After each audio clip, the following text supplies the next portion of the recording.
Alhamdulillah, kedatangan Ustadz Abdul Somad di Masjid Agung Selong, Lombok Timur, dan luar biasa. Alhamdulillah, jemaah yang ada di Masjid Agung Selong, Lombok Timur menyambut kedatangan Ustadz Abdul Somad dan meramaikan dan sangat luar biasa. Selamat menyaksikan kajian Ustadz Abdul Somad di Masjid Agung Selong, Lombok Timur, Nusa Tenggara Barat.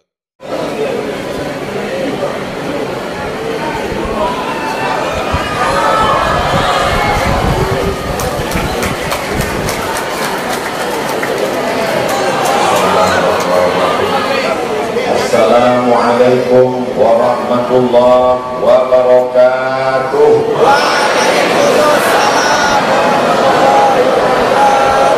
Apa kabar semua jamaah? Alhamdulillahirabbil alamin. Apapun yang terjadi dalam hidup ini, kita tetap mengucapkan terbuka pintu mata, terbuka pintu kamar, terbuka kelopak mata, melihat masih terang benderang, kita katakan alladzi ahyana ba'dama amatana wa ilaihi nusyur. Terbuka pintu mata, gelap gulita, terdengar suara marrabbuka, tetap kita katakan alhamdulillah, segala puji bagi Allah.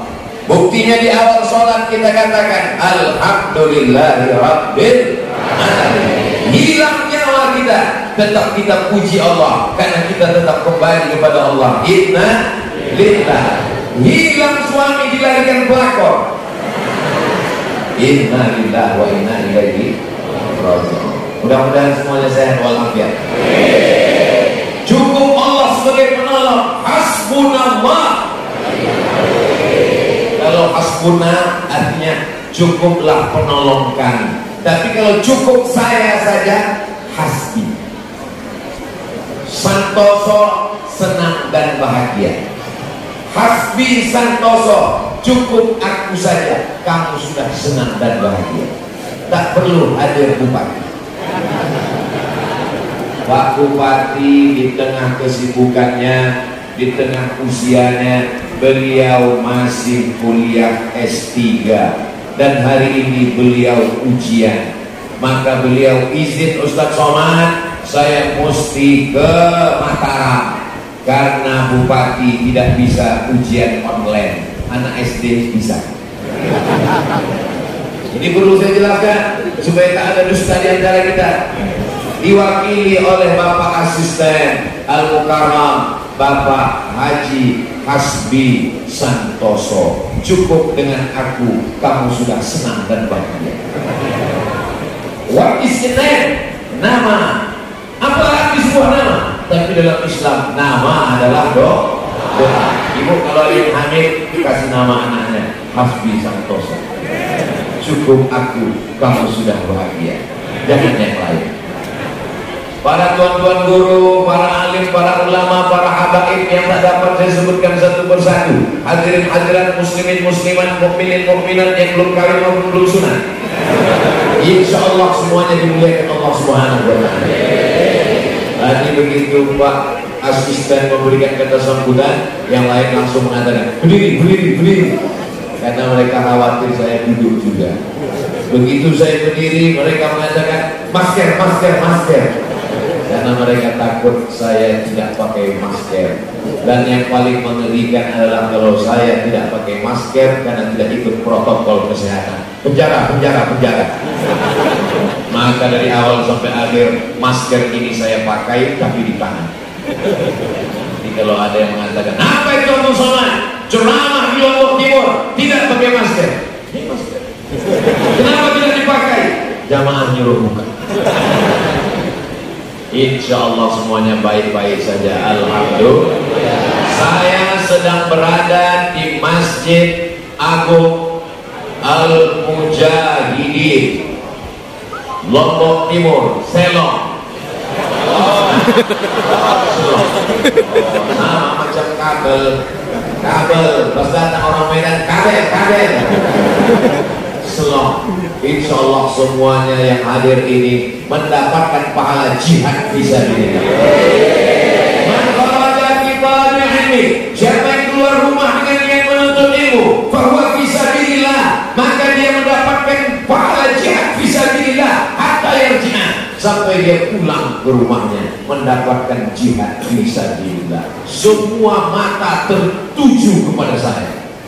Saya sangka begitu. Rupanya ada juga mata yang tertuju kepada Masjid Agung Al-Mujahid. Bagus ini, bagi yang syuting tolong nampakkan ini, jadi supaya orang tahu bahwa saya sedang berada di Masjid Agung Al-Mujahid Solo. Allahu Akbar. Kabupaten Lombok Timur penduduknya 1,3 juta. Yang tak percaya hitung sendiri. Di antara semua kabupaten-kabupaten ini termasuk kabupaten yang terbesar. Bangga atau tidak bangga? Tapi ingat, kalau besar dia bisa mudah berpecah belah. Percikan-percikan api perpecahan seperti lampu kering. Begitu ada percikan api, dia bisa menjadi terbakar. Maka kehadiran Abdul Somad mudah-mudahan tidak memperpecah belah jamaah. A'udzubillahi minasyaitonirrajim. Wa'tasimu, berpegang teguhlah kamu bihablillah, dengan tali Allah. Yang dimaksud dengan tali Allah adalah Islam. La ilaha illallah Muhammadur Rasulullah. Wa la tafarraqu, janganlah kamu berpecah belah. Nanti akan ada sekelompok orang yang membawakan dakwah pengajian, tapi isinya adalah pecah belah dari ujung rambut sampai ke ujung kaki. Pecah belah isinya, betul? Kata siapa?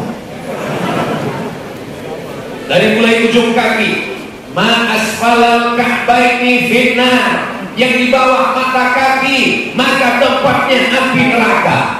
Dari mulai ujung kaki sudah membawa perpecahan. Semua yang di bawah mata kaki neraka. Dulu kalau ketemu sama orang yang dilihat matanya, yang dilihat wajahnya, nanti masyarakat Lombok Timur mulai yang dilihat adalah mata kakinya. Kalau mata kakinya tertutup, masuk neraka. Abdul Somad penghuni neraka karena mata kakinya tertutup. Yang dipakai hanya satu hadis saja, mas balal ka'baini finnar. Siapa yang pakai celana panjang tertutup mata kaki, siapa yang pakai kain sarung tertutup mata kaki, siapa yang pakai jubah tertutup mata kaki, maka masuk neraka. Mudah-mudahan aliran itu belum sampai ke Lombok Timur. Sudah sampai.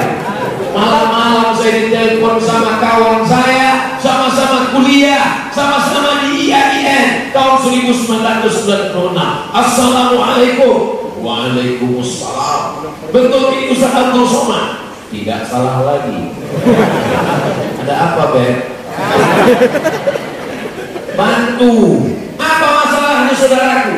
Keponakan saya sedang kelahi dengan bapaknya. Bapaknya siapa? Ya saudara saya. Kan keponakan saya. Apa sebabnya? Karena dia pulang ke rumah habis ikut pengajian, semua celananya dia gunting. Akhirnya bapaknya marah. Kenapa kau gunting celanamu? Lalu kata anaknya, ma asfalal ka'baini finnar. Semua yang di bawah mata kaki masuk neraka. Tapi celana itu aku yang beli, uangnya uang aku. Kamu kan aku kasih belanja, kamu anakku. Bapak pun kalau pakai mata kaki tertutup masuk neraka. Jadi gimana solusinya Ustaz Somad? Lalu saya katakan, ini masalah sudah besar. Daripada terjadi pertumpahan darah, maka keponakanmu kamu tarik bawa ke rumahmu. Jangan sampai mereka satu rumah, karena nanti si bapak merasa anaknya melawan, anak durhaka. Masa kaki celana mau kau atur juga? Si anak lagi semangatnya mengaji, menurut dia mau masuk surga adalah dengan cara memotong kaki celana bapaknya. Bawa anaknya, pisahkan dengan bapaknya, ini tidak bisa diceramahi karena semuanya sedang emosi. Jadi gimana? Insya Allah tenang. Kalau ada masalah, telepon saya. Alhamdulillah sudah 3 tahun gak telepon lagi. Berarti tak ada masalah. Karena biasanya orang telepon saya kalau ada masalah. 911 emergency. Saudara yang dimuliakan Allah Subhanahu wa taala, masalah kaki celana ini bukan masalah baru. Ini masalah sudah lama. Ada hadis lain yang menjelaskannya. Yang masuk neraka itu yang mana? Man jarra thawbahu khuyala, orang yang memanjangkan jubah, memanjangkan kain, memanjangkan kaki celana kalau diseret karena khuyala. Khuyala artinya angkuh dan sombong. Tapi kalau kaki celananya panjang menutup mata kaki, tidak angkuh dan sombong, tidak apa-apa. Dijelaskan oleh hadis lain. Abu Hurairah, jubahnya menutup mata kaki. Bagaimana dengan aku ya Rasulullah? Kata Abu Bakar Siddiq. Abu Bakar Siddiq memakai jubah menutup mata kaki. Bagaimana dengan aku ya Rasulullah? Kata Abu Bakar Siddiq. Apa jawab Nabi? Anta lasta minal khuyala. Kamu tidak sombong maka tidak apa-apa. Makanya jangan mengambil satu hukum dari satu hadis, gabungkan beberapa hadis. Maka datanglah Al-Hafiz Ibnu Hajar Al-Asqalani, Al-Hafiz Imam An-Nawawi, Al-Hafiz Jalaluddin Abdurrahman As-Suyuti mengatakan kalau mata kaki tertutup, kain, jubah, celana kalau tidak sombong maka hukumnya mubah, tidak apa-apa. Selesai masalah? Satpol PP penting tahu masalah ini. Polisi penting tahu masalah ini. TNI penting tahu masalah ini. Kenapa? Karena bisa saja terjadi dalam sholat berjamaah masjid. Allahu Akbar. Orang pertama dilihat dulu dengar suara imamnya. Alhamdulillahirabbil alamin. Sekarang dia tengok kaki celana imam, penghuni neraka. Assalamualaikum warahmatullahi. Assalamualaikum warahmatullahi. Ya ahlan nar. Hei imam penghuni neraka. Imamnya emosi. Apa kau katakan? Kau belum lahir, aku sudah jadi imam. Sekarang jubahku lewat mata kaki. Kau katakan aku penghuni neraka. Ini untukmu. Datang Pak Kapolsek. Kata Pak Kapolsek, hadis yang mengatakan kaki celana, kaki jubah masuk neraka, hadisnya sahih. Ma asfalal ka'baini finnar. Tapi ada hadis satu lagi mengatakan yang masuk neraka adalah man jarra thawbahu khuyala. Kalau untuk angkuh dan sombong, kata Imam Nawawi, kalau tidak angkuh dan sombong tidak apa-apa. Imam dan makmum terpukau, kok bisa polisi tahu? Ternyata mereka habis mendengar ceramah Ustaz Abdul Somad di Masjid Al-Mujahidin Solo. Allahu Akbar. Jamaah yang dimuliakan Allah Subhanahu wa taala, dari mulai ujung kaki sampai ujung kepala, apalagi jenggot. Uksus syarib, potonglah kumis. Waqful liha, biarkan jenggot. Potong kumis, biarkan jenggot. Maka dengan demikian membiarkan jenggot hukumnya wajib. Lawan dari wajib berarti haram. Maka mencukur jenggot hukumnya haram. Melakukan perbuatan haram terus menerus, cukur jenggot, cukur jenggot, cukur jenggot, cukur jenggot, berarti mencukur jenggot hukumnya haram. Orang yang terus cukur jenggot berarti fasik. Orang yang fasik tidak dapat hidayah, tidak boleh jadi imam, tidak boleh ceramah. Kalau dia ceramah tidak boleh didengar. Ustaz Somad tidak berjenggot. Padahal hadis itu ada kronologisnya.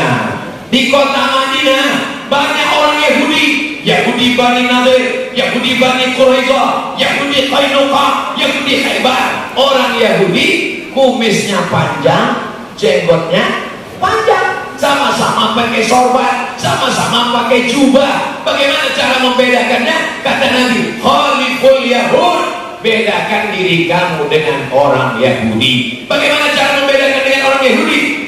Uksus syarib, potong kumis. Waqful liha, biarkan jenggot. Karena orang Yahudi kumisnya panjang, jenggotnya panjang. Maka untuk membedakan supaya ketemu Yahudi dengan Arab bentuknya sama, hidungnya sama-sama mancung, matanya sama-sama bulat, jenggotnya sama-sama panjang, sama-sama pakai jubah. Bagaimana cara membedakannya? Orang Yahudi kumis panjang, jenggot panjang. Orang Islam kumisnya potong, jenggotnya panjang. Maka dengan demikian ikhtilaf antar ulama. Kalau begitu memanjangkan sunnah, maka mencukur hukumnya tidak sampai pada haram. Tapi yang disampaikan satu saja. Akhirnya orang menilai saudaranya, tengok atas, tengok bawah, pandang ke bawah, kaki celana, pandang ke atas, jenggot. Abdul Somad kena 2 pasal. Pasal 1 kena, pasal 2 kena. Tinggalkan Abdul Somad karena dia bukan ustadz ahli sunnah, dia adalah UAS, ustadz ahli subhan. Ya dunia ini saudara. Alhamdulillah, rupa-rupanya di Lombok Timur belum sampai. Diceramahkan supaya kita waspada sebelum COVID datang. Kita sudah siapkan masker, sudah siapkan protokol kesehatannya, sedia payung sebelum bisa sebelum hujan, bisa juga sebelum panas. Jamaah yang dimuliakan Allah Subhanahu wa taala, nanti umat dikelahi hanya gara-gara jenggot. Apa kata yang berjenggot melihatnya tidak berjenggot? Kamu tidak berjenggot seperti, tapi dia sudah berjenggot, jangan gara-gara ceramah ini lalu pulang cukur jenggot. Yang sudah berjenggot bagus, yang belum punya jenggot beli kemiri, dia sudah tumbuh jenggot. Yang sudah berjenggot jangan diejek. Kamu berjenggot seperti kambing. Kata kambing, kamu anjing. Akhirnya kelahi anjing sama kambing. Yang ketawa kucing. Insya Allah semuanya baik-baik saja. Masih banyak beban yang perlu kita pikirkan. Yang kita pikirkan apa? Ini alam Lombok Timur cantik luar biasa. Gunungnya Masya Allah, lautnya indah. Ada laut? Ada. Soalnya saya pernah ceramah pusat daerah. Wah, lautnya luar biasa. Sudah saya ceramah. Mohon maaf Pak Ustaz, kita nggak punya pantai. Alamnya terkembang, alamnya indah, turis-turis berdatangan. Yang perlu kita antisipasi adalah jangan sampai anak-anak muda kita murtad. Betul? Ada masalah khilafiyah kaki celana, masalah khilafiyah jenggot. Ini tidak sepakat ulama. Ada yang mengatakan haram, ada yang mengatakan makruh, ada yang mengatakan sunat, ada yang mengatakan wajib. Perbedaan pendapat di kalangan mazhab itu biasa. Mazhab yang paling tua Hanafi, mazhab nomor 2 Maliki, mazhab nomor 3 Syafi'i, mazhab nomor 4 Hambali. Kita sudah diajarkan 4 mazhab, semuanya ahlus sunnah wal. Tapi ada yang ulama sepakat bahwa orang yang murtad meninggalkan Islam maka kafir, neraka jahanam tempatnya. Mudah-mudahan anak-anak kita semuanya selalu dalam la ilaha illallah Muhammadur Rasulullah. Ternyata kalau pakai baju baru ini panas. Tadi saya dari Mataram pakai baju putih sampai di Selong. Roma saya bilang salah Selong. Disuruh ganti baju. Gimana batik saya ini, Pak? Anda ingin dapat batik Selong, hubungi nomor kontak berikut. Jadi kalau ada Bapak Ibu yang punya perusahaan, usaha UMKM, usaha menengah kecil mandiri, masyarakat punya usaha, tinggal potong video saya tadi, nanti di share di Instagram, di Facebook, isikan nomor handphonenya. Nah, masalah berapa royalti nanti kita bicara. Umat Islam mesti kaya, betul? Tidak ada khilafiyah tentang masalah ini. Siapa yang bisa bangun masjid sebesar ini kalau bukan Pemda? Betul, masjid Pemda. Siapa yang mewakafkan tanahnya? Umat Islam jangan mati sebelum bangun masjid. Setuju? Man bana masjidan, siapa yang bangun masjid? Banallahu lahu baitan fil jannah, dibangunkan Allah untuknya satu tempat di surga. Kamu usahanya apa sekarang? Saya buat batik Pak Ustaz. Alhamdulillah maju batiknya. Ya kira-kira 3 kontainer lagi sport Jepang. Majunya gara-gara apa? Gara-gara video Ustaz kemarin. Tuh, kamu dapatkan videonya di mana? Kamu bawa kamera? Enggak. Terus saya ambil dari channel Ustaz Abdul Somad Official, subscribe, like, share. Allahu Akbar. Ada masalah-masalah yang kita perlu berlapang dada, menerima perbedaan. Masuk waktu sholat. Inna Allah wa malaikatahu yusalluna 'alan nabi ya ayyuhalladzina amanu sallu 'alaihi wa sallimu taslima. Allahu Akbar, Allahu Akbar. Anak muda semangat azan di masjid, membaca innallaha wa malaikatahu. Tiba-tiba dipanggil sama Pak RT. Sini, membaca innallaha wa malaikatahu sebelum azan adalah bid'ah wa kullu bid'atin dhalalah wa kullu dhalalatin finnar. Anak mudanya down, padahal dia baru itulah azan pertama kali dan pagi tadi masih mabuk. 10 tahun aku mabuk sakau, tidak ada orang melarang. Hari ini aku tobat azan, disitulah dikatakan perbuatanku bid'ah. Kalau begitu bagus aku mabuk lagi. Dari mana cerita orang melarang innallaha wa malaikatahu? Ada seorang yang buta, mohon maaf, tunanetra, tak bisa melihat. Muazzin setiap dia azan, innallaha wa malaikatahu yusalluna 'alan nabi ya ayyuhalladzina amanu sallu 'alaihi wa sallimu taslima. Allahu Akbar, Allahu Akbar. Diperingatkan dia, hei muazzin buta, kalau azan Anda jangan pakai innallaha wa malaikatahu. Besok dia azan lagi, innallaha wa malaikatahu. Akhirnya suatu hari pas dia mau azan dipancung kepala. Begitulah kalau dia punya kekuasaan, siapa saja yang tidak mau dilarang karena dianggap melakukan perbuatan bid'ah, pancung kepalanya, halal darahnya karena dia fasik. Cerita ini dapat Abdul Somad dari mana? Dari satu buku judulnya Fitnatul Wahhabiyah, ditulis oleh Syekh Ahmad Zaini Dahlan, mufti mazhab Syafi'i dari kota Makkah Al-Mukarramah. Silakan download di www.google.com. Cari gambarnya. Syekh Ahmad, saya ajarkan gimana cara.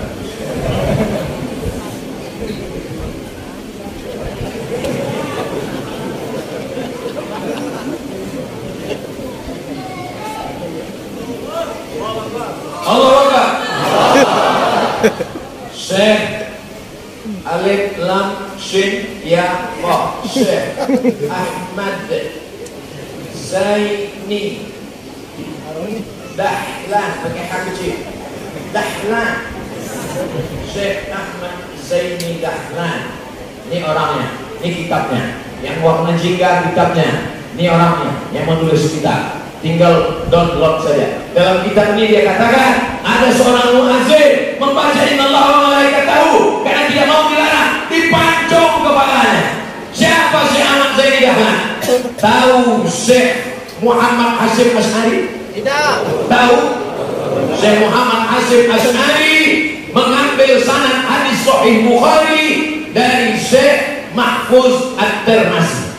Syekh Muhammad Hasyim Asy'ari mengambil hadis dari Syekh Mahfuz At-Tirmizi di Masjidil Haram. Syekh Mahfuz At-Tirmizi mengambil hadis dari Syekh Bakri Sato. Syekh Bakri Sato mengambil hadis dari Syekh Ahmad Zaini Dahlan. Catat, ingat karena akan masuk ujian semester. Syekh Muhammad Hasyim Asy'ari mengambil hadis dari Syekh Ahmad, dari Syekh Mahfuz Tirmizi. Syekh Mahfuz Tirmizi mengambil sanad hadis dari Syekh Bakri Sato. Syekh Bakri Sato mengambil sanad hadis dari Syekh Ahmad Zaini Dahlan. Sahih Bukhari, Sahih Muslim, Muwatta Malik, sanad-sanad kitab hadis ada di kepalanya. Beliau terpercaya, beliau yang menulis menulis kitab ini bahwa ada muezzin membaca Innallah wa malaikatahu di pancung kepala. Orang Lombok Timur ada yang azan membaca Innallah wa malaikatahu? Ada. Siap-siap di pancung. Lalu kemudian anak ini ngadu ke saya. Datang waktu saya masih jadi dosen. Ustaz Somana, apa hukumnya baca Innallah wa malaikatahu? Bagus. Tapi Pak RT ngelarang saya. Katanya baca Innallah wa malaikatahu itu bid'ah dhalalah, masuk neraka. Lalu saya bilang, kau tinggal di masjid di tempat Pak RT? Iya Pak Ustaz. Nanti kalau saya baca Innallah wa malaikatahu, saya diusir dari sana. Oke, kalau gitu gak usah lagi baca Innallah wa malaikatahu. Jadi buat aja pengumuman, ladies and gentlemen, all of our brother, wahai saudaraku di sekeliling masjid, nanti ketika disebut nama Muhammad, bersolawatlah, bersolawatlah, bersolawatlah. Asyhadu anna Muhammadar Rasulullah. Allahumma sholli ala sayyidina Muhammad wa ala ali sayyidina Muhammad. Sekarang saya tanya, mana yang lebih bagus? Hai saudaraku sekeliling masjid, kalau disebut nama Muhammad, bersolawatlah, bersolawatlah. Bagus pakai pengumuman atau Innallah wa malaikatahu? Pancung banget. Sama seperti imam mau sholat, apa kata imam? Sawu subuh, luruskan sholat. Fa'inna taswiyatas subuh min tamamis sholat. Itu makmum sudah tahu atau nggak tahu? Sudah tahu. Masalah meluruskan sholat, makmum kan sudah tahu. Kenapa tetap disuruh diingatkan? Supaya ingat, supaya jangan lupa. Hafal kaji karena diulang, pasal jalan karena selalu dilalui, diingat, diulang-ulang. Saya sudah banyak masjid sholat, belum pernah imamnya ngomong, jamaah saya tidak nyuruh lagi karena kalian sudah tahu semua kesalahan. Imam tidak boleh angkat tangan takbiratul ihram sebelum dia berpesan kepada makmum, sahur subuh. Kalau di Makkah, istau, i'tadilu, tawasu, saddul furash, saddul hal, luruskan saf, luruskan barisan. Kenapa orang diingatkan? Begitu juga dengan azan. Banyak ketika azan dikumandangkan, dia tidak berselawat. Asyhadu anna Muhammadar Rasulullah. Tengok TikTok.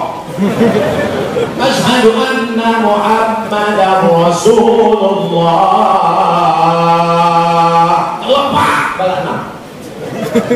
Diingatkan dia sebelum azan. Innallaha wa malaikatahu yusalluna 'alan nabi. Ya ayyuhalladzina amanu sallu 'alaihi wa sallimu taslima. Sebelum azan sudah muncul khilafiyah, setelah azan pun begitu juga. Allahumma rabb hadhihi ad-da'wati at-tammati was-salati al-qa'imah ati sayyidina Muhammadan al-wasilata wal-fadilah was-sharafa wad-darajata al-'aliyata ar-rafi'ah wab'athu Allahumma maqaman mahmudan alladhi wa'adta innaka la tukhliful mi'ad. Kalau doa-doa aja jangan angkat tangan.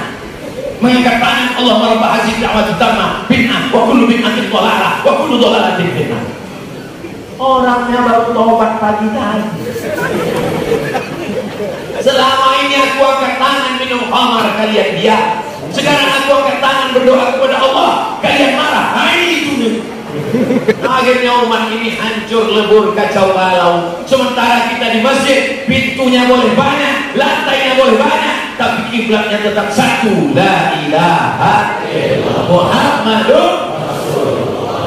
Saya ingin dengan tausiah ini kita merapatkan barisan, menyatukan pandangan, mengatakan dalam diri kita, nata'awan fiman tafaqna, mari kita berlapang dada menerima perbedaan, nata'azar fiman talafna, mari kita berlapang dada menerima khilafiyah, wa nata'awan fiman tafaqna, mari bekerja sama untuk izzahnya Islam. Allahu Akbar.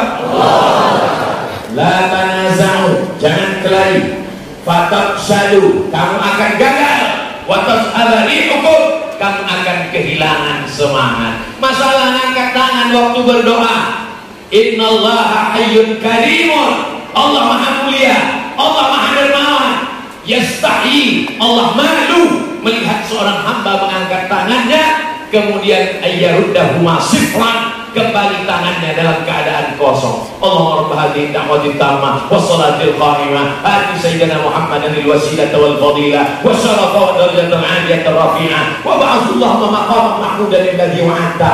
Bagi yang hafal, bagi yang enggak hafal baru tobat, gerak-gerak aja mulut.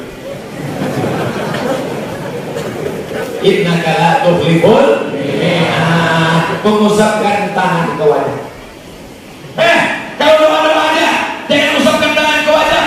Hadis mengusapkan ke wajah itu adalah hadisnya dhaif. Hadis dhaif tak bisa dijadikan sebagai amal. Susah betul beramal. Aku sudah bersyahadat, aku sudah taubat, kau permasalahkan kaki celanaku. Aku sudah bertaubat, aku sudah ke masjid, kau permasalahkan jenggotku. Jenggotku sudah kuat panjang, kaki celanaku sudah kugunting, kau permasalahkan lagi innallaha wa malaikatahu.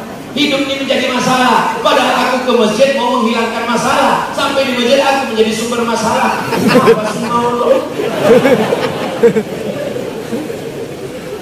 Hadis tentang mengusap wajah, maka hadisnya ada dalam kitab Bulughul Maram min Adillatil Ahkam, ditulis oleh Al-Hafiz Ibnu Hajar Al-Asqalani. Memang betul hadisnya dhaif. Hadis mengusap wajah diriwayatkan Imam Tirmizi, hadisnya dhaif, tapi karena jalurnya banyak maka derajatnya naik menjadi hadisun hasan. Yang mengatakan hadis mengusap wajah, habis berdoa hadis hasan, bukan Abdul Somad, apalagi Pak Hasan. Yang mengucapkannya adalah Imam Al-Hafiz. Kalau disebut Hafiz, hafal hadis 300.000 hadis.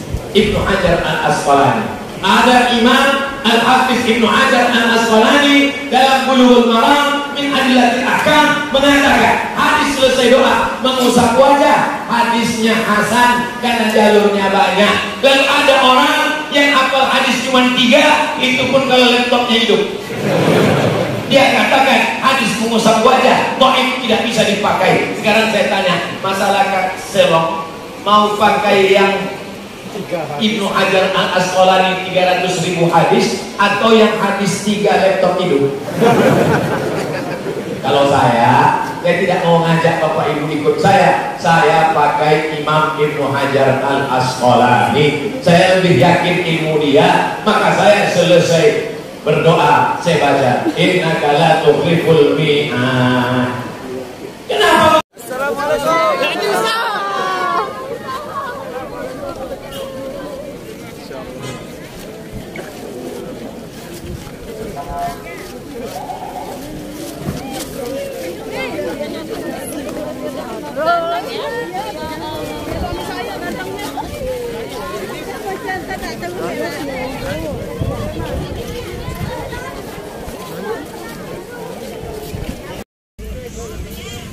Barusan selesai menyaksikan pengajian Ustaz Abdul Somad di Masjid Agung Selong, Lombok Timur. Alhamdulillah berjalan dengan lancar.